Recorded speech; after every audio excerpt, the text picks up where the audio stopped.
में कहीं कोई मंदिर के प्रमाण नहीं मिलते हैं।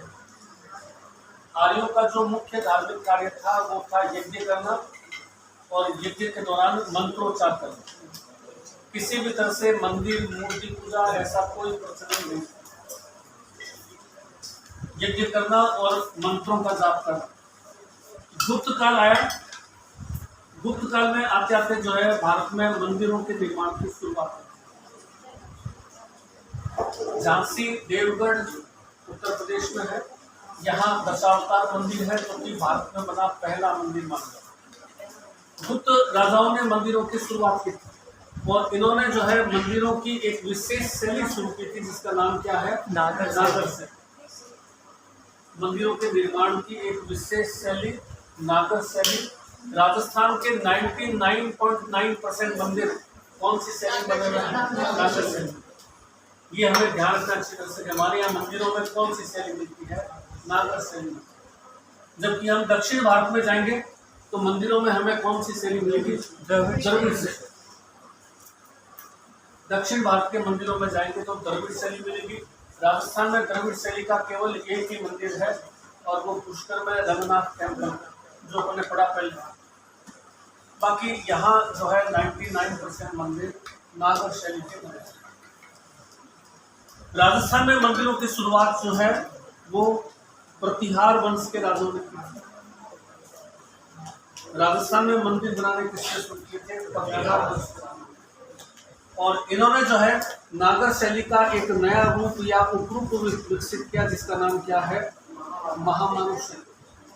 प्रतिहारों द्वारा विकसित की गई नागर शैली की जो ब्रांच है वो कौन सी है? महामानव। ये सारे पॉइंट ध्यान रखें। अब मैं शॉर्ट में, वैसे तो बहुत डिटेल्स में, लेकिन मैं शॉर्ट में सिर्फ 3 लाइन में बता रहा हूँ नागर शैली के मंदिर में क्या विशेषता। पहली विशेषता, मंदिर का निर्माण जो है वो ऊंची चौकी पर होगा, ऊंचे प्लेटफॉर्म होगा। 10, 15, 20 सीढ़ियों में चलेंगे फिर मंदिर जो है वो स्टार्ट होगा। ऊंची चौकियां सीढ़ियां चलेंगे, निर्माण ऊंचे प्लेटफॉर्म होगा। उसके बाद में आएगा गोपुरम। गोपुरम को हम कहते हैं प्रवेश द्वार। मंदिर के जो प्रवेश द्वार होते हैं वो नागर शैली में बहुत छोटे होते हैं, जबकि द्रविड़ शैली के अंदर देखेंगे तो प्रवेश द्वार जो है जिसको गोपुरम कहते हैं वो बड़े विशाल और भव्य होते हैं। तो नागर शैली के जो मंदिर के प्रवेश द्वार होंगे वो बहुत छोटे होंगे, केवल इतना सा जो है एंट्रेंस के। द्रविड़ शैली में बड़े बड़े विशाल और भव्य। इसमें से हम एंटर करेंगे तो हमें खुला प्रांगण मिलेगा। प्रांगण अपन कहते हैं ना, आंगन, आसमान दिखाई दे रहा है, इधर उधर खुला जो है वो प्रांगण दिखाई देगा, दोनों तरफ खुला होगा। और आगे जाएंगे तो हमें जो है एक कवर्ड जो है वो मंडप दिखाई देगा। एक आधी सीढ़ी चढ़ने के बाद में क्या देगा? मंडप। मंडप मंदिर का सबसे महत्वपूर्ण हिस्सा है। जहाँ लोग जाते हैं दर्शन करने के लिए वो इस मंडप में जाकर के खड़े होते हैं। मंडप की दीवारों पर जो है चित्रकारी की हुई है, नक्काशी की हुई है। अगर मंदिर बड़ा और भव्य है, विशाल है, तो उसके मंडप जो होंगे वो भी बहुत बड़े होंगे। जैसे ये पिलर्स लगा हुआ है वैसे उसमें असंख्य पिलर्स होंगे। जैसे अपन पढ़ेंगे रणकपुर के जैन मंदिरों में कितने पिलर्स लगे हुए हैं? 1444। दिलवाड़ा के जैन मंदिर किसके फेमस है? पिलर की नक्काशी के लिए। यहाँ 1 पिलर, 2 पिलर, 3 पिलर, 4 पिलर ज्यादा। बड़े बड़े भव्य प्रांगण है, भव्य मंडप है, तो उसमें क्या होगा? ज्यादा पिलर्स होंगे। और इस मंडप से जुड़ा हुआ जो होगा वो गर्भगृह होगा जहाँ पर मूर्ति स्थापित होगी। व्यक्ति बाहर से आ रहे हैं, सीढ़ियां चढ़कर के गोपुरम से प्रवेश किया, इधर भी चला गया, इधर भी चला गया, यहाँ से भी जाकर के वो मंडप में खड़ा हो गया, यहाँ जाकर के वो खड़ा हो गया, मूर्ति के दर्शन कर रहा है। इधर जगमोहन करते जहाँ पुजारी खड़ा रहता है और वो प्रसाद दिया, देख लिया, और इसके चारों तरफ में प्रदक्षिणा पथ जिसको प्रेमी करते हैं वहां जाकर के उसने मंदिर की गर्भ की शैली निकाल ली। और उस पर जो है रेखीय शिखर होता है, आड़ी और खड़ी रेखाओं वाला जो है वो रेखीय शिखर। ज्यादा डिटेल्स में आपको कुछ भी करना, सिर्फ 3 चीज जाननी है कि नागर शैली के जो मंदिर होंगे उसके गोपुरम छोटे होंगे, मंडप विशाल भव्य होगा और अलंकृत स्तंभों युक्त होगा, नक्काशी किया हुआ, शिखर रेखीय।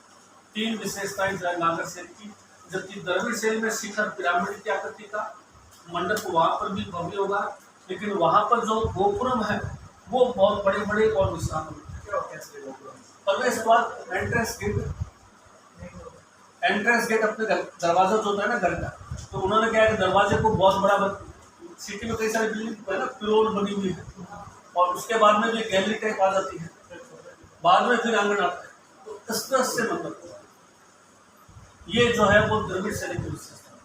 नागर शैली जैसे मंदिर है तो उसमें जो है गोपुरम एकदम छोटा सा होता है, प्रवेश द्वार बिल्कुल छोटा सा, अपने घर का जो गेट है उससे भी छोटा होता है। निर्माण स्वास्थ्य के आधार पर होगा। इसके ऊपर अभी ये पूछा गया था एग्जाम के अंदर, सोने का, चांदी का, तांबे का, पीतल का, एक आपने देखा होगा कलश टाइप स्ट्रक्चर लगी होती है, इसको हम कहते हैं आमलक। ये अभी पूछा था इसके अंदर, आमलक जो शिखर के ऊपर पीतल की, चांदी की, धातु की बनी हुई जो है गोलाकार होती है स्ट्रक्चर, उसको आमलक। ये नागर शैली की बनावट। 3 लाइन में ध्यान रखना है, छोटे गोपुरम, अलंकृत विशाल भव्य मंडप, रेखीय शिखर, शिखर के ऊपर आमलक। द्रविड़ शैली चूंकि अपने है नहीं, वो आप नेशनल स्कूल में पढ़ते हैं, वैसे द्रविड़ शैली के अंदर शिखर पिरामिड क्या करते थे, गोपुरम जो है वो बहुत बड़े बड़े विशाल। ये पल्लव राजाओं ने, चोल राजाओं ने, दक्षिण के अंदर राज राजेश्वर मंदिर, मीनाक्षी मंदिर, ये सब जो है वो क्या है, द्रविड़ शैली के। और मंदिर इतने बड़े बड़े और विशाल भव्य है कि कहीं आपको पूरे दिन भर में आप एक मंदिर को नहीं देख सकते। मीनाक्षी मंदिर मदुरई इतना बड़ा और इतना है कि पूरे दिन भर के अंदर एक मंदिर को नहीं देख सकते। वो द्रविड़ शैली के मंदिर जो है वो बड़े बड़े विशाल होते हैं। ये तो होगी मंदिर की बनावट, नागर शैली की विशेषता। नागर शैली के मंदिरों में क्या विशेषता है, मंदिर की बनावट कैसे होती। अब हम देखें प्रमुख मंदिर। तो पहले आ जाता है हमारे पास में एक जगह नांद पुष्कर। नांद एक जगह है पुष्कर, यहाँ मंदिर का प्रारंभिक रूप दिखाई देता है। प्रारंभिक रूप मतलब मंदिर का एक शुरुआती चरण दिखाई देता है। यहाँ एक चौकी है, सिर्फ चौकी मतलब प्लेटफॉर्म, और इस प्लेटफॉर्म पर जो है एक शिवलिंग स्थापित, ऊपर कवर्ड नहीं है, यानी कि इनिशियल स्टेज में। उसके बाद में हमारे पास में आता है झालरापाटन झालावाड़। झालरापाटन झालावाड़, यहाँ हमें शीतलेश्वर महादेव मंदिर मिलता है, जो राजस्थान में बना पहला मंदिर है। फर्स्ट मंदिर राजस्थान का सबसे प्राचीन मंदिर, बहुत बार आता है, और एकमात्र प्राचीन मंदिर जिस पर निर्माण की तिथि अंकित है। किसी भी मंदिर में जाएंगे देखने के लिए वो कब बना हुआ है ऐसा हमें कहीं उल्लेख नहीं है, लेकिन एकमात्र मंदिर जो अपवाद है जिस पर निर्माण की तिथि अंकित है, झालावाड़ शीतलेश्वर महादेव। तो शुरुआत प्रतिहार राजाओं ने की, मंदिरों की महामारू शैली विकसित। अब क्या है, अलग अलग मंदिर अलग अलग शैलियों में मिलेंगे। जैसे हमारे पास में, जैसे ये राजस्थान है,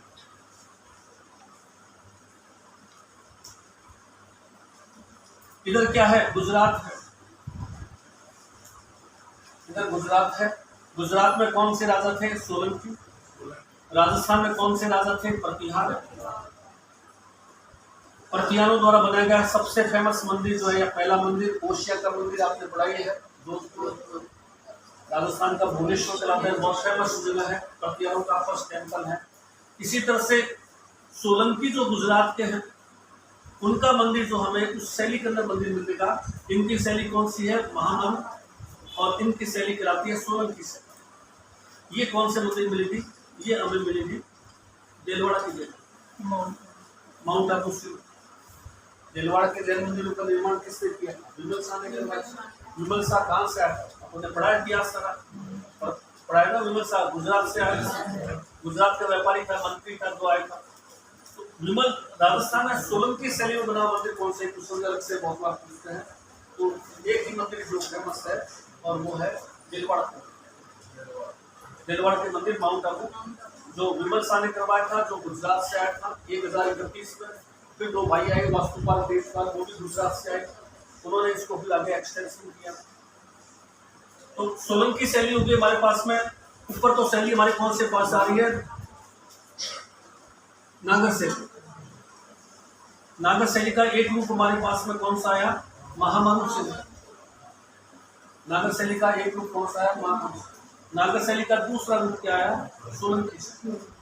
जो हमें ज्यादा डिटेल में नहीं आना, बस इतना ही है कि गुजरात की शैली थी, जो कि गुजराती सेठों ने राजस्थान में आकर के दिलवाड़ा के मंदिर बनवाए थे, उनमें जो है वो सोलंकी।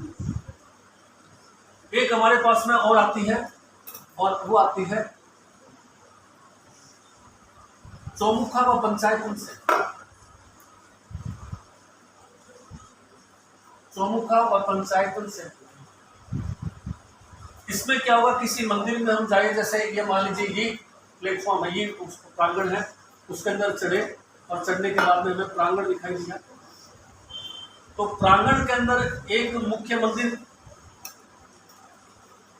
एक तो ये मुख्य मंदिर है।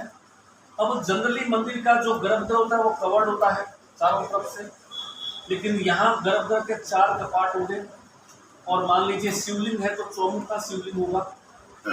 यहाँ से भी आप शिवलिंग देख रहे हो, यहाँ से भी जैसे आप ट्रेन निकाल रहे हो, यहाँ से भी शिवलिंग देख रहे हो, पीछे से भी शिवलिंग दिखाई दे रहा है, चारों तरफ दरवाजा। जनरली कवर्ड होता है, केवल एक ही दरवाजा होता है गर्भगृह, लेकिन इसमें गर्भगृह 4 दरवाजे होता है। आगे भी दरवाजा, पीछे भी दरवाजा, इधर भी दरवाजा, इधर भी दरवाजा, और चारों तरफ तो मुखोटे लगाए गए। जिधर से देखोगे आपको पूरा का पूरा मंदिर का रूप जैसे सामने से दिखाई दे रहा है, साइड से भी। ये चौमुखा। और उसके बाद में जो है पंचायतन, जैसे ये मान लीजिए यहाँ चौमुखा मंदिर बना दिया, अब ये कोना, वो कोना, वो कोना, वो कोना, 4 कोनों में क्या है? 4 और मंदिर बना।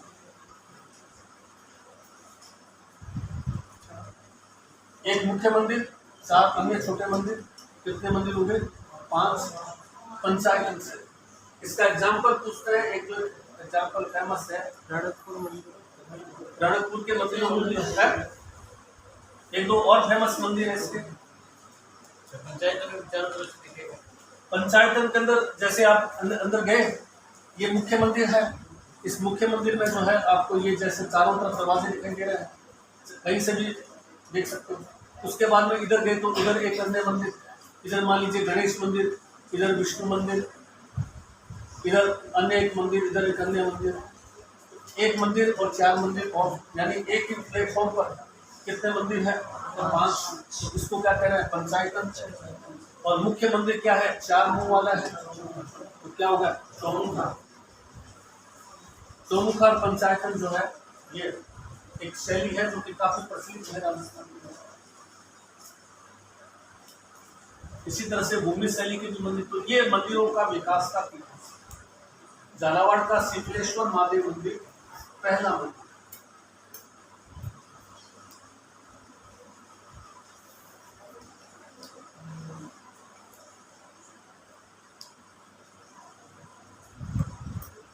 ओशिया के मंदिर, अर्थुना के मंदिर,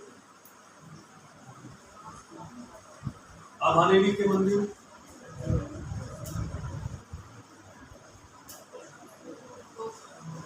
दिलवाड़ा के मंदिर,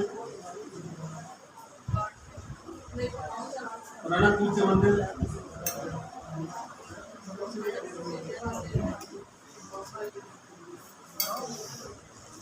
देव सोमनाथ मंदिर,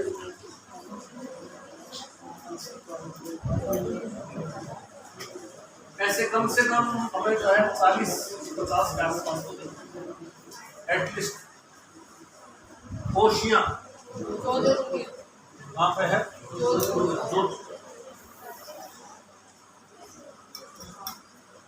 किसके बनाया हुआ है? प्रतिहार राजा वत्सराज ने बड़ा ओशिया के मंदिरों का निर्माण किया। प्रतिहार राजा वत्सराज राजस्थान का भुवनेश्वर कहलाता है। भुवनेश्वर में भी बहुत सारे मंदिरों के झुंड है, यहाँ पर भी बहुत सारे टेम्पल्स एक साथ बने हुए हैं। मुख्य मंदिर यहाँ देखें कौन कौन से हैं, तो ओशिया के अंदर जो है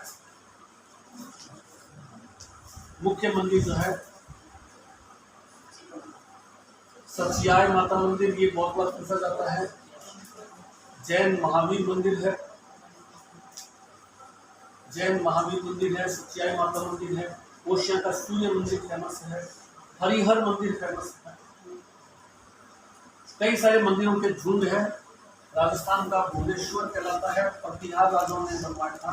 प्रतिहार राजाओं का पहला एग्जाम्पल लेंगे ओशिया जोधपुर,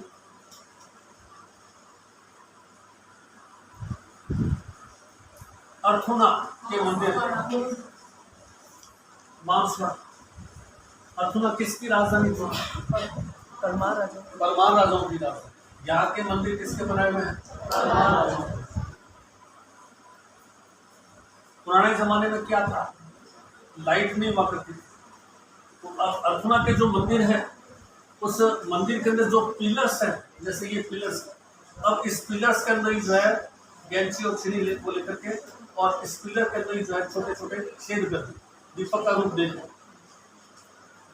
इस पिलर के अंदर दीपक का रूप दे दी, और शाम के समय पिलर खुद ही दीपक का बना। शाम के समय उसमें तेल डाल करके बाती डाल दी और जला दी, तो उस समय लाइट नहीं। इनको हम कहते हैं दीप स्तंभ। पिलर जब स्तंभ हो गया, दीपक इसमें बने हुए हैं, दीप स्तंभ। तो अर्थुना के मंदिर जो है वो दीप स्तंभों के लिए फेमस, उत्तर भारत के दीप स्तंभ कहलाते हैं। आबादेवी का मंदिर बांदीपुर दोसा जो फेमस है, और राजाओं के बनाए हुए आबादेवी के मंदिर जो फेमस है। बांदीपुर दोसा। आबादेवी का जो फेमस मंदिर है वो हर्षद माता मंदिर है। सबसे महत्वपूर्ण चीज है यहाँ पर चांद बावड़ी। 50 बार एग्जाम्स में मिली जाता है। चांद बावड़ी कहाँ है? बहुत फेमस बावड़ी है आबादेवी दोसा की चांद बावड़ी। हर्षद माता मंदिरों के लिए फेमस है। आबादेवी के अंदर विशेषता थोड़ी अलग ये है कि बाकी सभी मंदिर जो है वो स्वास्थ्य के आधार पर बनते हैं। गर्भगृह यहाँ होगा, एंट्रेंस गेट यहाँ से शुरू होगा। जितना मंदिर गर्भगृह के पीछे स्थान है उतना ही आगे स्थान, उतना ही स्थान, उतना ही स्थान। ये बेसमेंट होता है मंदिर का, जो बेस होता है। आबादेवी में ऐसा बेसमेंट नहीं। दिलवाड़ा के मंदिर 1031 में किसने बनाया था? विमल शाह। यहाँ 5 मंदिर है, 5 मंदिरों का समूह है दिलवाड़ा के अंदर। 3 मंदिर विमल शाह, 2 मंदिर विमल शाह के, 3 मंदिर जो है वास्तुपाल और तेजपाल के हैं। वास्तुपाल और तेजपाल ने इस मंदिरों को आगे एक्सटेंड किया।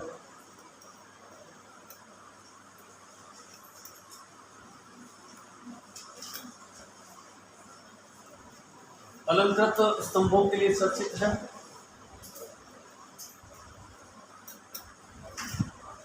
जो वास्तुपाल और तेजपाल जो मंदिर को बनाने वाले थे, उन्होंने मंदिरों के पास में अपनी पत्नियों के मंदिर को बनाया।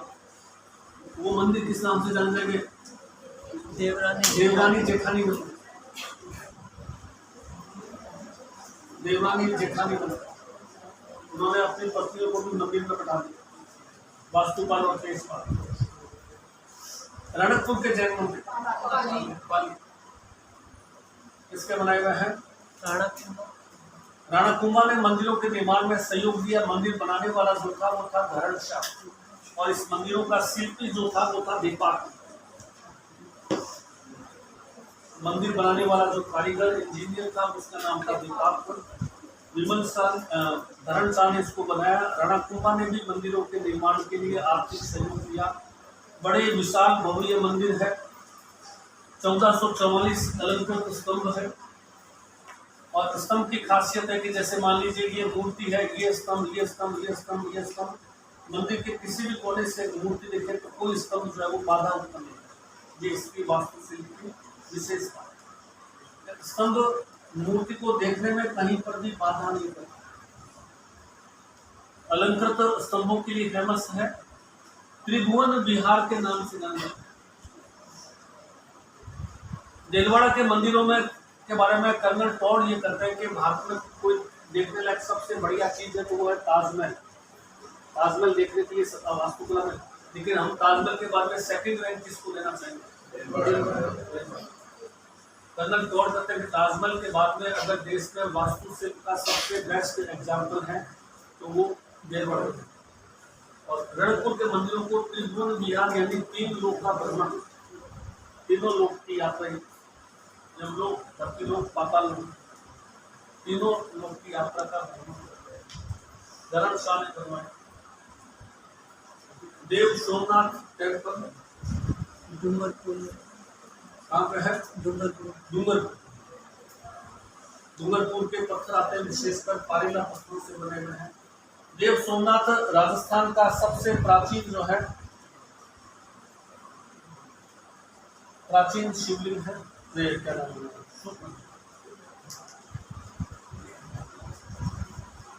वागड़ क्षेत्र का प्राचीन शिवलिंग है, प्राचीन शिवलिंग के लिए चर्चित है। इसी तरह से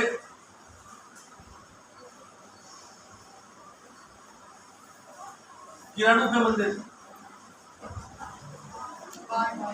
बाड़मेर, क्या विशेषता है? किराणु के मंदिर बाड़मेर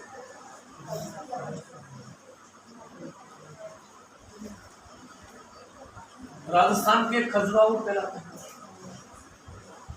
हमें ये जानना है कि राजस्थान का खजुराहो कौन सा है, मेवाड़ का खजुराहो कौन सा है, वागड़ का खजुराहो कौन सा है, मिनी खजुराहो कौन सा है।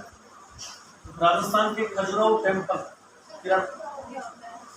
किराणु के मंदिर, देखिए ऐसा है 7th 8th सेंचुरी के आसपास जब भक्ति आंदोलन बढ़ जाता है तो भक्ति आंदोलन जब बढ़ जाता है तो लोगों में संन्यास की प्रवृत्ति बढ़ने लग जाती है, संन्यास की प्रवृत्ति जो है वो बढ़ने लग जाती है। जीवन के 4 उद्देश्य है, धर्म, अर्थ, काम, मोक्ष। हर व्यक्ति को हिंदू धर्म के अनुसार, सनातन धर्म के अनुसार ये 4 चीजों का पालन करना चाहिए। धर्म यानी कि आप नैतिकता पर चलो, अर्थ यानी कि संपत्ति अर्जित करो ताकि परिवार चला सको, काम यानी कि संतान उत्पन्न, काम यानी संतान उत्पन्न करो, और ये तीनों काम करते हुए मोक्ष के लिए प्रयास। अब जब 7th 8th सेंचुरी में भक्ति आंदोलन आ गया था तो लोगों में वैराग्य की प्रवृत्ति बढ़ने लगी, तो मंदिर के एक कोने के अंदर जो है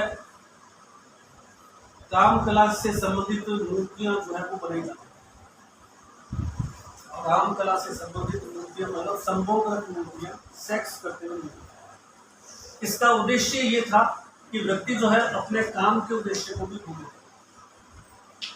गृहस्थ आश्रम सभी आश्रमों में श्रेष्ठ है। 25 साल तक आपको ब्रह्मचर्य पालन करना है, उस समय आप नहीं कर सकते। गृहस्थ 25 से 50 तक है तो उस समय आपको सब कुछ करना है, संतान भी करनी है, अर्थ भी अर्जित करना है। उसके बाद में वानप्रस्थ आश्रम आ गया, उसके बाद में संन्यास आश्रम आ गया, उसके बाद में वानप्रस्थ आश्रम आ गया। सारे आश्रमों में कौन सा आश्रम श्रेष्ठ है? गृहस्थ आश्रम। सारे आश्रम किस पर टिके हुए हैं? गृहस्थ पर। और व्यक्ति लिविंग रिलेशन में रहने लग गया, संतान नहीं करेगा तो क्या होगा?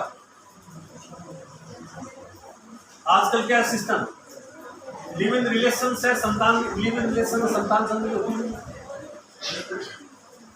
और जब तक काम कला का है तब तक तो है वो, और जिस दिन खत्म हो गया वाला वो। वर्तमान के लोग जो है वो लस्ट और लव को फर्क नहीं कर रहे हैं, ये बहुत बड़ी समस्या है। लस्ट का मतलब होता है हार्मोनल चेंजिंग के फलस्वरूप होने वाला फिजिकल अट्रैक्शन, वो सब में आएगा। 16 साल का कोई भी लड़का होगा, 16 साल की कोई भी लड़की होगी, 18 साल का होगा, उसमें फिजिकल अट्रैक्शन आएगा, अपोजिट सेक्स अट्रैक्शन होगा, चाहे कैसा भी, कोई ये नहीं कर सकता, ये नेचुरल चीज है, नेचुरल फिनोमेना। अब क्या है कि इस 16, 18 साल, 20 साल, 22 साल में जो फिजिकल अट्रैक्शन आ रहा है, उस फिजिकल अट्रैक्शन के दौरान वो एक दूसरे के साथ आ गए और जल्दबाजी मान लीजिए विवाह भी कर लिया।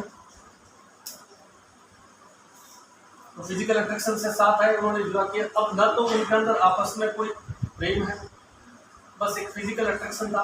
फिजिकल अट्रैक्शन मैक्सिमम 1-2 साल तक रहता है, उसके बाद में खत्म हो गया। धीरे धीरे फिजिकल अट्रैक्शन खत्म होगा। लव क्या है कि धीरे शुरू होता है, धीरे धीरे बढ़ता है।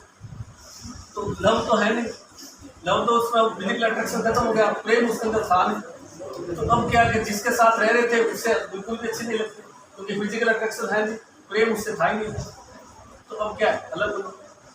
अलग होने के लिए क्या है, इसलिए इन्होंने नया निकाल लिया कोड, क्या, लिविंग रिलेशन। जब तक फिजिकल अट्रैक्शन है तब तक हम साथ है, तुम अपने ना। ये लस्ट, ये जो चीज है ना, ये देश का प्रेम। प्रेम जो होता है वो समय के साथ साथ बढ़ता है। 1994 के अंदर मेरी शादी हुई, मैं बता दूं, मैंने फेरे के अंदर अपनी पत्नी को पहली बार देखा। जब फेरे में बैठा हूँ, पीछे मुड़ के देखो कि ये है कौन सा साथ में फेरे ले, और कभी पता ही नहीं चला। और समय के साथ साथ में आपका प्रेम बढ़े, लेकिन फिजिकल अट्रैक्शन जाऊंगा वो साल 2 साल 3 साल की, और खत्म होती क्या बात, आपस में अलग होने की कोशिश करते हैं। तो वास्तव में मैरिज एक बहुत बड़ा प्रोसेस होता है, बहुत बड़ा स्टेप है। केवल अट्रैक्शन में आकर के हम किसी के साथ बन जाते हैं तो बहुत निभाना दुर्लभ हो जाता है, फिर हमें क्या है, तो प्रेम होगा वो धीरे धीरे बढ़ता है, और लस्ट होगा वो धीरे धीरे कम होकर के खत्म होता है। ये चीज नहीं रहे, फिजिकल मतलब थोड़ा सा व्यक्ति फिजिकल अट्रैक्शन से रहे, ये चीजें जो है वो आजकल ज्यादा, इसीलिए क्या है कि प्रेम जो है वो ज्यादा जरूरी है, लस्ट कोई मतलब नहीं। ये लस्ट वाला जो अपना सिस्टम चल रहा है, इसी वजह से समाज के अंदर ब्रेकिंग आ रही है, ज्यादा ब्रेक जो आ रहे हैं, जो आ रहे हैं लस्ट की वजह से। प्रेम तो समय के साथ बढ़ेगा, जितना ज्यादा समय मिलेगा उतना ज्यादा वो आपस में नजदीक आएगा, और लस्ट जितना समय मिलेगा उतना दूर होते जाएगा।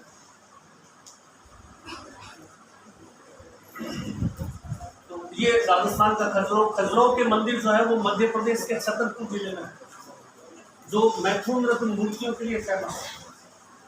इस मंदिरों की तुलना हम राजस्थान के मंदिरों से करते हैं, और किसी को हम कहते हैं राजस्थान का खजुराहो जहाँ ऐसी मूर्तियां हैं, किसी को हम कहते हैं मेवाड़ का खजुराहो, किसी को हम कहते हैं मिनी खजुराहो। ये खजुराहो के टेम्पल से। चलिए लिखिए थोड़ा फिर अपना मालादुर्ग अलवर,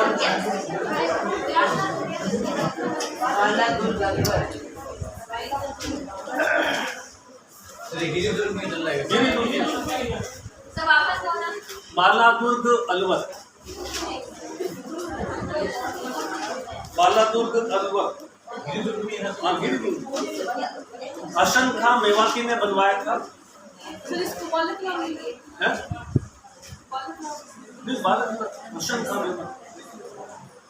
अशंखा मेवाती ने बनवाया था।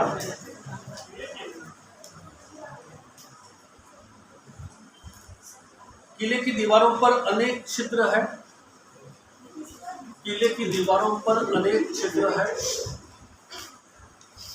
किले की दीवारों पर अनेक छिद्र है। इसे आंखों वाला किला कहते हैं, इसे आंखों वाला किला कहते हैं, आंखों वाला किला कहते हैं।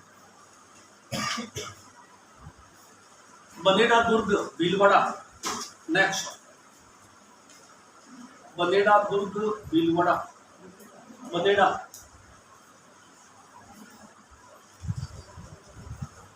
इसको लिखिए। इस किले के निर्माण से लेकर आज तक, इस किले के निर्माण से लेकर आज तक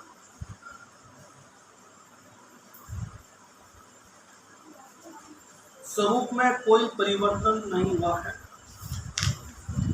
निर्माण से लेकर आज तक स्वरूप में कोई परिवर्तन नहीं हुआ है।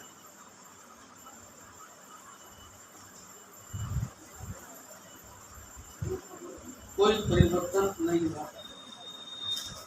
मोहनगढ़ किला जैसलमेर, मोहनगढ़ किला जैसलमेर, मोहनगढ़ जैसलमेर।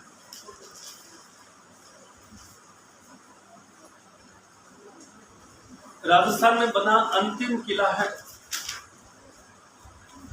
राजस्थान में बना अंतिम किला है, जिसे 1934 में जवाहर सिंह ने बनवाया।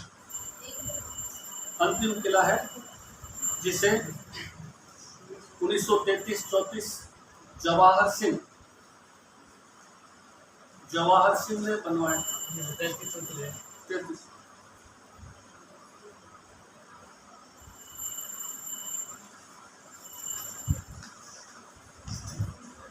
चौमुहागढ़ या धाराधारगढ़, चौमुहा या धाराधार, चौमुहा या धाराधार, धाराधार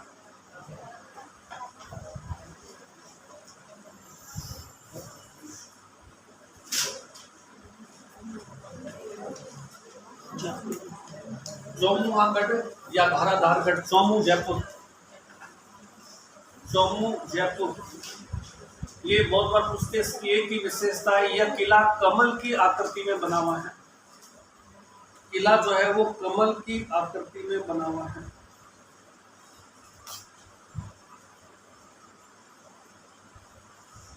कमल की आकृति में बना हुआ है।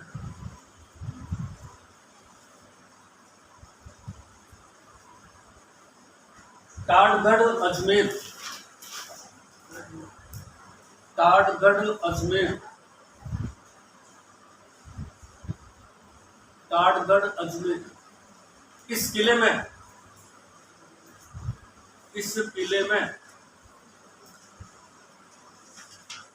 राजस्थान के क्रांतिकारियों को बंदी बनाकर रखते थे। राजस्थान के क्रांतिकारियों को बंदी बनाकर रखते थे।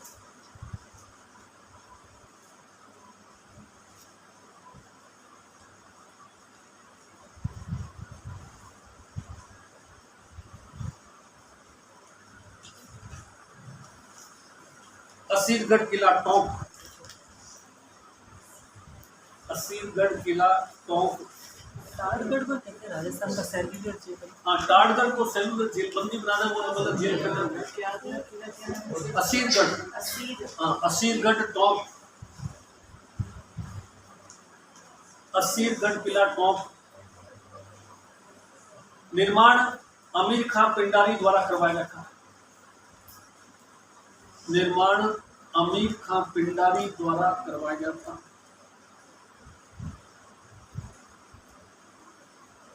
तारागढ़ बूंदी,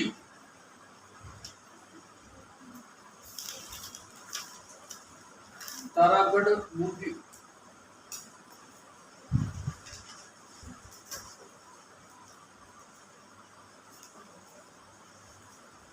कर्नल टॉड ने इस किले को, कर्नल टॉड ने इस किले को राजस्थान का सबसे सुंदर किला कहा है। कर्नल टॉड ने इस किले को राजस्थान का सबसे सुंदर किला बताया।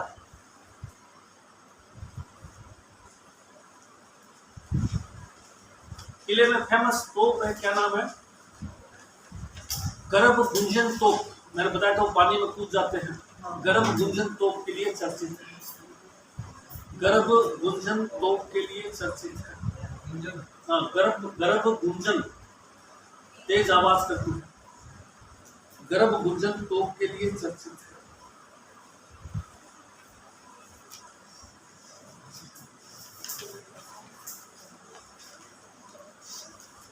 बसंती दुर्ग सिरोही,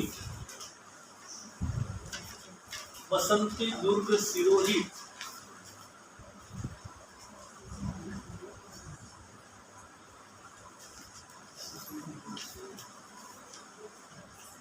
खंडार किला सवाई माधोपुर। नेक्स्ट, कुंभा के बनाया हुआ ये बसंत दुर्ग किसका बनाया हुआ है? कुंभा का। खंडार किला सवाई माधोपुर।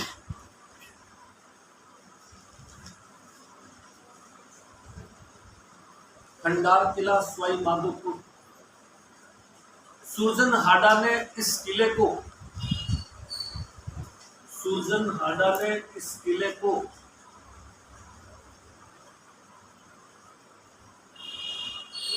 अकबर को सौंपकर समझौता किया था।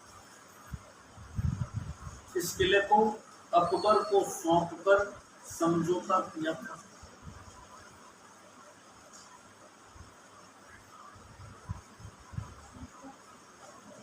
इस किले को अकबर को सौंपकर समझौता किया था। इंद्रगढ़ कोटा चंबल नदी के किनारे बना हुआ है।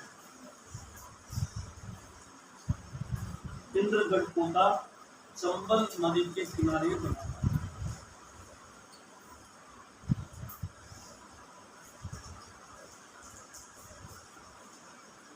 अब 5वां कैटेगरी आ जाती है पारेख दुर्ग। गिरि दुर्ग कंप्लीट हो गए। पारेख दुर्ग। पारेख दुर्ग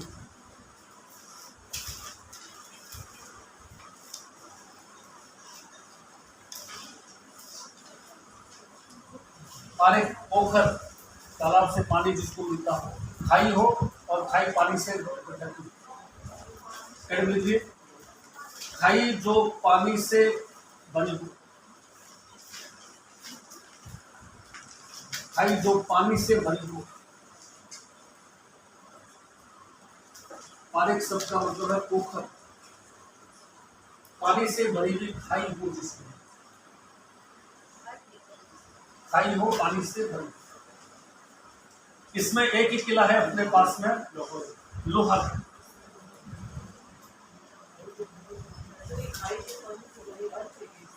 हाँ, और पारेख दुर्ग का अर्थ क्या होगा?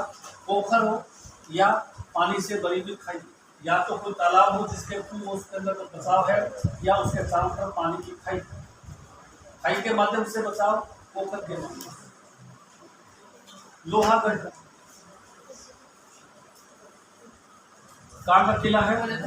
भरत। 2 मिनट में समझा देता हूं इसको। किसने बनवाया था? सूरजमल का।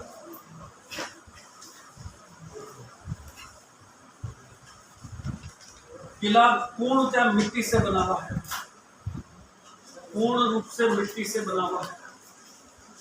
कहीं पर भी पत्थर का इस्तेमाल नहीं है। सोनार किले से बिल्कुल अपोजिट हो गया। सोनार किले में कहीं मिट्टी नहीं है, पत्थर ही पत्थर है। और ये पत्थर ही पत्थर, मिट्टी मिट्टी है, पत्थर नहीं है। दोहरी परत का किला, 2 दीवारें एक साथ खींचते हैं, दोहरी परत का किला। बीच में जो है भरतपुर की मोती झील, कौन सी नहर निकाली हुई है? सुजान गंगा नहर द्वारा किले को जल आपूर्ति की। किले की खाई में दो के मध्य जो पानी नहर बनाई गई है, भरतपुर की मोती झील से सुजान गंगा नहर द्वारा। अब क्या है कि तोपे लेकर के कोई व्यक्ति आए तो यहाँ चलाए, इसको तोड़ दे, लेकिन आगे क्या आ जाएगा? पानी आ जाएगा। फिर खाई भरी हुई है पानी से, दूसरी दीवार तक वो जा नहीं पाए। यहाँ से तोप का गोला दागे तो इस दीवार को तोड़ नहीं पाए। अजय भट्ट भी करते हैं। इस किले पर कोई विजय नहीं कर सका, इसलिए इस किले का दूसरा नाम क्या है? अजय। किले का दूसरा नाम क्या होगा? अजय। 1903 में जो है अंग्रेज जनरल लेक ने 5 बार अटैक किए थे, आपने पढ़ा है। और 500 बार आक्रमण क्या हुआ था इसका? किले के दरवाजे, यहाँ के राजा क्या नाम था उसका? जवाहर सिंह। जवाहर सिंह। दिल्ली के लाल किले से जो है लोग कर रहे थे। राजा जवाहर सिंह किले के दरवाजे, लाल किले के दरवाजे थे, वहां से खोल करके और ले जाते। उस तरह से ये जो है एक पारेख दुर्ग के अंदर हमें मिट्टी से बना हुआ किला जो है वो लोहागढ़। लिखिए पारेख दुर्ग, इसमें आता है एक ही लोहागढ़ किला भरतपुर। पारेख दुर्ग, लोहागढ़ किला भरतपुर। निर्माण लोहागढ़ किला भरतपुर निर्माण राजा सूरजमल ने करवाया था।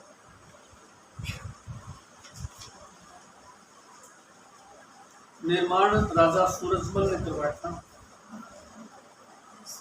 पूर्णतया मिट्टी से बना हुआ किला है।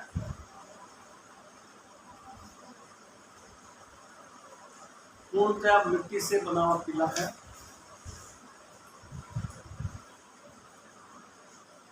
दोहरी परत का किला है, दोहरी परत का किला है।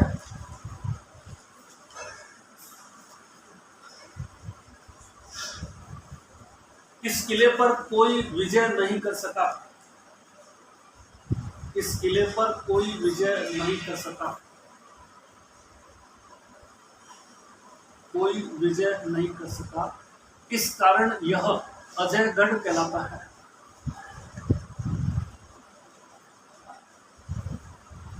अजयगढ़ कहलाता है।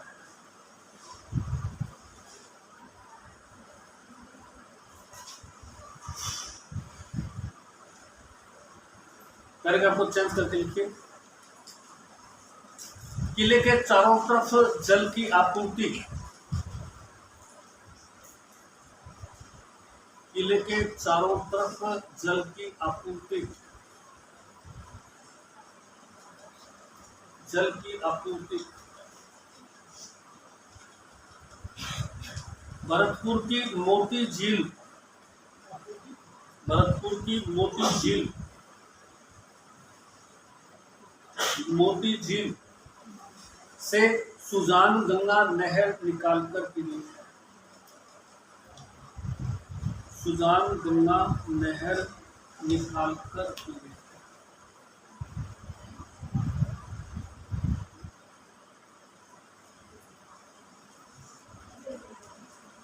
किले के दरवाजे, किले के दरवाजे राजा जवाहर सिंह, किले के दरवाजे राजा जवाहर सिंह, राजा जवाहर सिंह दिल्ली के लाल किले से खोल कर लाए थे। दिल्ली के लाल किले में लगे हुए थे, लाल किले से खोल कर लाए थे, खोल कर लाए थे। अब आ जाइए मंदिर, नेक्स्ट टॉपिक। दो बुर्ज भी फेमस है, दो बुर्ज, दो बुर्ज है, फतेह बुर्ज है और जवाहर बुर्ज। जवाहर बुर्ज लिख लीजिए। दो बुर्ज चर्चित है। फतेह बुर्ज पर जो है अंग्रेजों को विजय कर, अंग्रेजों पर विजय के उपलक्ष्य में था फतेह बुर्ज। इसी में किले में दो बुर्ज है, दो बुर्ज चर्चित है। बुर्ज मैंने बताया ना आपको, जो परकोटे में जो गोलाई होती है। सबसे ज्यादा तो बुर्ज है जैसलमेर के सोनार किले का 99, जूनागढ़ के 54 बुर्ज है। इस किले के अंदर दो अलग से बने हुए बुर्ज। एक का नाम है फतेह बुर्ज, वो बुर्ज अंग्रेजों पर विजय के उपलक्ष्य में जब जनरल लेक अटैक विफल हो गए। और दूसरा है जवाहर बुर्ज, जहां पर यहाँ के राजा राज तिलक करवाते थे। फतेह बुर्ज अंग्रेजों पर विजय के उपलक्ष्य में बनाया गया, अंग्रेजों पर विजय के उपलक्ष्य में बनाया गया।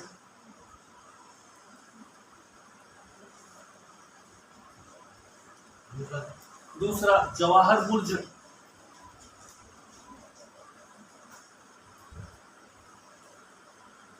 यहां पर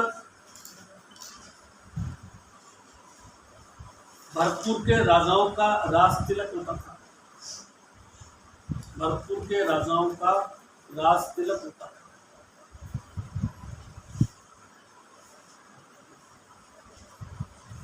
मंदिर, नेक्स्ट शायद वो अपने जाएंगे उधर, वो शिवाणु उनको करेंगे।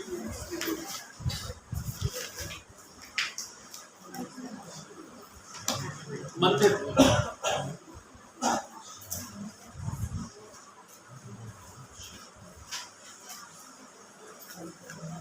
पहले 5 साल पहले बैकग्राउंड के अंदर लिख लीजिए।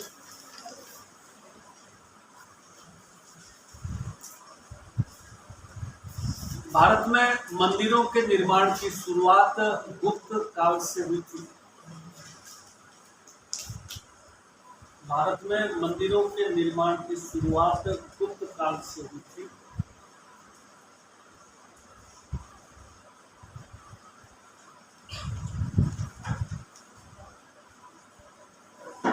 गुप्त राजाओं ने मंदिरों की नागर शैली विकसित की थी। गुप्त राजाओं ने मंदिरों की नागर शैली विकसित की थी?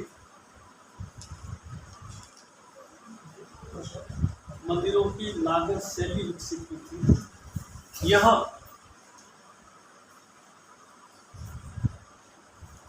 राजस्थान सहित संपूर्ण उत्तर भारत, यह राजस्थान सहित संपूर्ण उत्तर भारत के मंदिरों में मिलती है। राजस्थान सहित संपूर्ण उत्तर भारत के मंदिरों में मिलती है।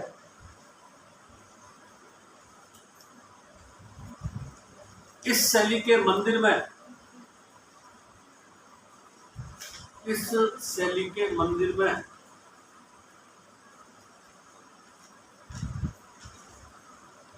प्रवेश द्वार ब्रैकेट में गोपुरम, प्रवेश द्वार गोपुरम, गोपुरम, प्रवेश द्वार छोटे होते हैं।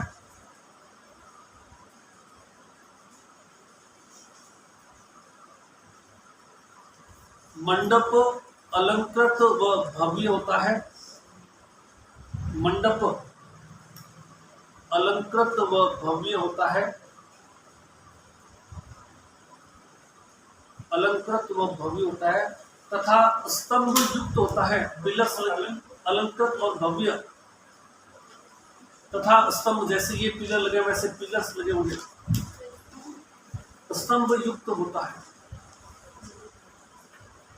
जैसे अगर मान लीजिए ये दीवार नहीं होती, ये दीवार नहीं होती, तो क्या होता? पिलर्स यहाँ भी होता, पिलर्स आगे भी होता, पिलर्स इधर भी होता, पिलर्स इधर भी, क्योंकि बड़ा मंडप हो गया। और ज्यादा बड़ा जैसे रणकपुर का है, जहाँ पर 1000 आदमी खड़े हैं, तो वहां सैकड़ों स्तंभ होंगे, नक्काशी किए होंगे, क्योंकि मैन स्तंभ का आकर्षण होगा, स्तंभ युक्त होगा। मंदिर के शिखर रेखीय होंगे, मंदिर के शिखर रेखीय होंगे।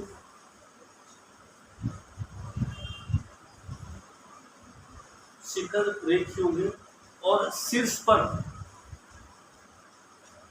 पर धातु का बना आमलक होगा। आमलक, धातु से बना आमलक, पीतल का हो सकता है, तांबा हो सकता है, सोना हो सकता है, आमलक होगा। धातु का बना आमलक मंदिर के शिखर पर जो लोटे की तरह होते हैं, कलश टाइप। पैराग्राफ को चेंज करके लिखिए। जबकि दक्षिण भारतीय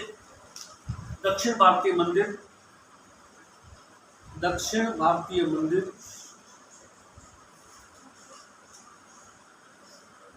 में गोपुरम बड़े, दक्षिण भारतीय मंदिरों में गोपुरम बड़े और शिखर पिरामिड की आकृति में होते हैं। गोपुरम बड़े, शिखर पिरामिड की आकृति में होते हैं। शिखर पिरामिड की आकृति में होते हैं।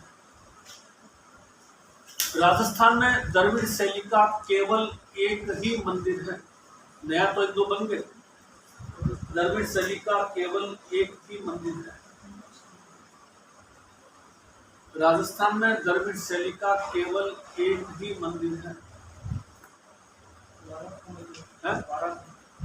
रंगनाथ मंदिर, पुष्कर, रंगनाथ टेम्पल पुष्कर।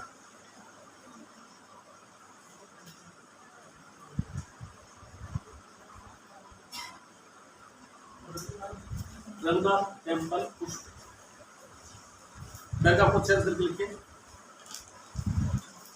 नागर शैली का श्रेष्ठ उदाहरण, नागर शैली का श्रेष्ठ उदाहरण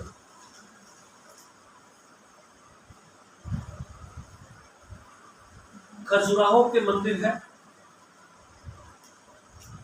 खजुराहो के मंदिर है, खजुराहो के मंदिर है,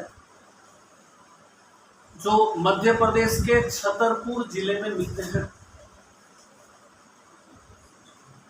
मध्य प्रदेश के छतरपुर जिले में मिलती है। मध्य प्रदेश के छतरपुर जिले में मिलते हैं। इनका निर्माण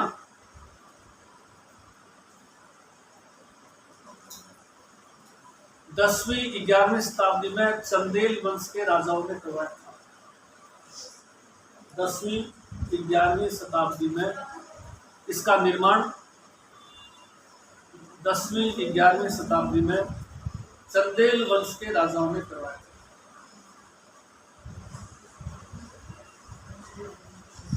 चंदेल वंश के राजाओं ने करवाया।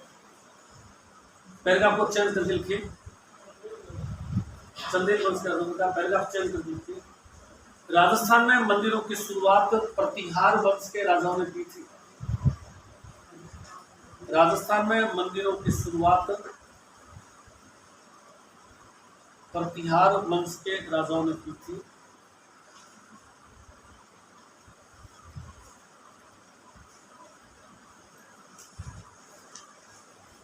इन्होंने मंदिरों की महामारू शैली विकसित की थी।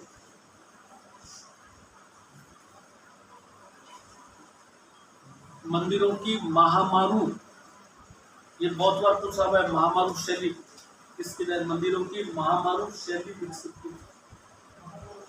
महामारू शैली विकसित की। जबकि दक्षिण पश्चिमी राजस्थान के मंदिर सोलंकी शैली में मिलते हैं। दक्षिण पश्चिमी राजस्थान के मंदिर सोलंकी शैली में, सोलंकी शैली में गुजरात। दक्षिण पश्चिम के जो मंदिर है वो अपने नाम को उसमें महामारू के बजाय गुजरात के सोलंकी, गुजराती बनाने वाले। पैराग्राफ को चेंज करके लिखिए। शीतलेश्वर महादेव मंदिर झालरापाटन झालावाड़, वेरी इंपॉर्टेंट, हर एग्जाम में मिलेगा। शीतलेश्वर महादेव मंदिर झालरापाटन झालावाड़। शीतलेश्वर महादेव मंदिर झालरापाटन झालावाड़।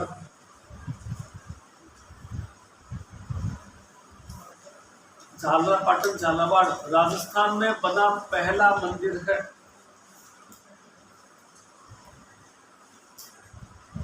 राजस्थान में बना पहला मंदिर है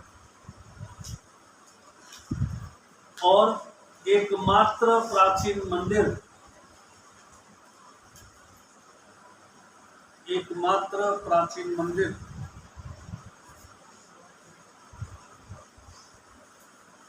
जिस पर निर्माण की तिथि अंकित है, जिस पर निर्माण की तिथि अंकित है। विक्रम संवत 689 689। विक्रम संवत 689 689। दूसरा ओशिया के मंदिर, ओशिया के मंदिर जोधपुर, ओशिया के मंदिर जोधपुर। निर्माण प्रतिहार राजा वत्सराज,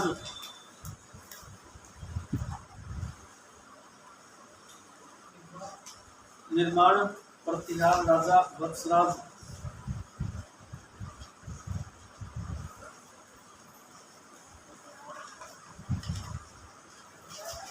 वत्सराज मंदिर राजस्थान के भुवनेश्वर कहलाते हैं।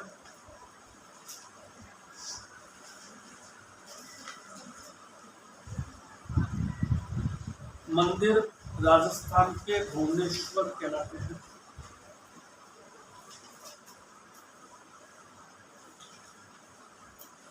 यहाँ सचियाय माता मंदिर, सचियाय, सचियाय माता मंदिर।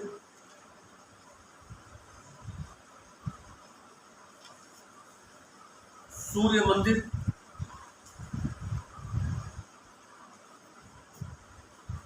चर्चित है।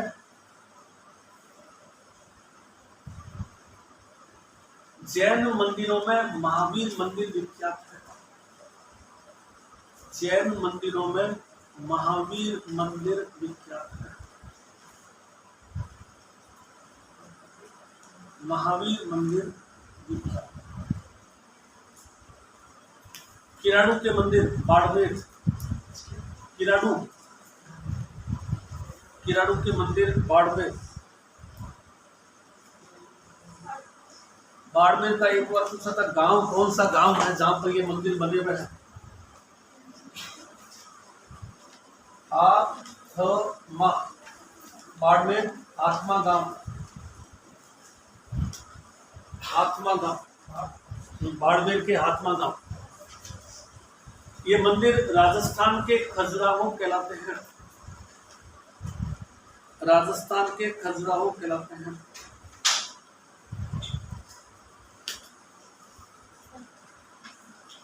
निर्माण 10वीं शताब्दी में नांगल देव ने करवाया था। 10वीं शताब्दी में नांगल देव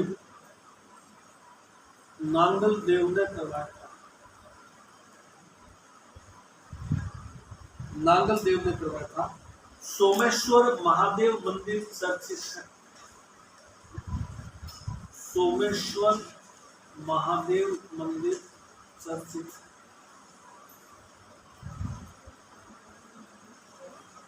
सोमेश्वर महादेव मंदिर चर्चित है। आभानेरी मंदिर, अगला आभानेरी मंदिर, आभानेरी मंदिर बांदीकुई दोषा, बांदीकुई दोषा, आभानेरी मंदिर बांदीकुई दोषा।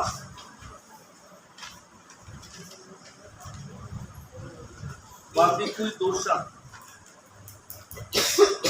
निर्माण प्रतिहार राजाओं ने करवाया। प्रतिहार राजाओं ने करवाया।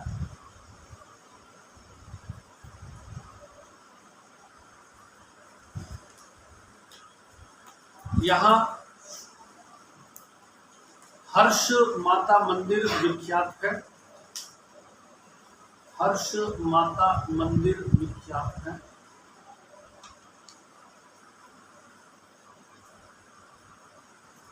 चमत्कारी चांद बावड़ी, अंडरलाइन करना, बहुत बार आता है। चमत्कारी चांद बावड़ी चर्चित है। चांद बावड़ी, चमत्कारी चांद बावड़ी, चांद बावड़ी विख्यात है। चमत्कारी किस तरह के? उस बावड़ी का पानी पीने से बीमारी दूर हो जाती है या हाथ से लगाने से बीमारी दूर हो जाती है। तो बेसिकली इसके पीछे लॉजिक क्या होता है कि जो बहुत सारी जगह सरफेस पर ऐसी होती है जहाँ भूमि के अंदर सल्फर की मात्रा ज्यादा होती है। सल्फर जो होता है वो एंटीसेप्टिक के रूप में काम करता है। तो जैसे मान लीजिए कोई मच्छर खा गया, कोई फोड़ा हो गया, कोई घाव हो गया, तो अपन क्या लगाते हैं? मलम लगाते हैं। मलम क्या है? एंटीसेप्टिक है, उसमें भी सल्फर होता है। तो वो पुराने जमाने में ये तो थे नहीं अंग्रेजी दवाई, तो वो उसका सल्फर लगाते थे तो थोड़ा धीरे धीरे ठीक हो जाता। तो क्या मानते हैं? चमत्कार। चांद बावड़ी सल्फर की मात्रा ज्यादा होने की वजह से क्या कहिए? चमत्कारी। अगला लिखिए। इसमें वो कृष्ण और बलराम की कीर्ति है। कृष्ण बलराम की कीर्ति लिख लीजिए साथ में। कृष्ण बलराम की, इसी में कृष्ण बलराम की मूर्तियों के लिए चर्चित है। कृष्ण बलराम की कीर्तियां लिखी हुई है। कीर्ति लिखी हुई है। कृष्ण बलराम की मूर्तियां लगी है, कृष्ण बलराम की कीर्ति लिखी हुई है।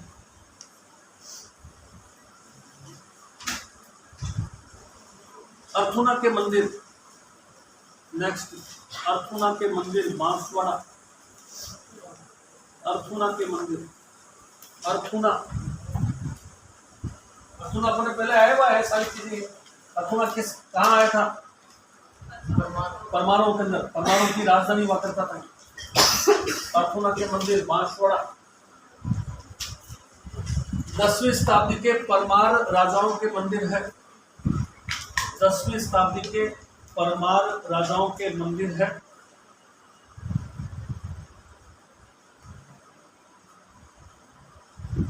मंदिर दीप स्तंभों के लिए विख्यात है। दीप स्तंभ मंदिर बनाए हुए हैं। मंदिर दीप स्तंभ, मैंने बताया था कि जो पिलर्स होता है उसमें दीपक बना दिया पत्थर, तेल भर दिया, अलग से पत्थर दीपक डालने की आवश्यकता नहीं है।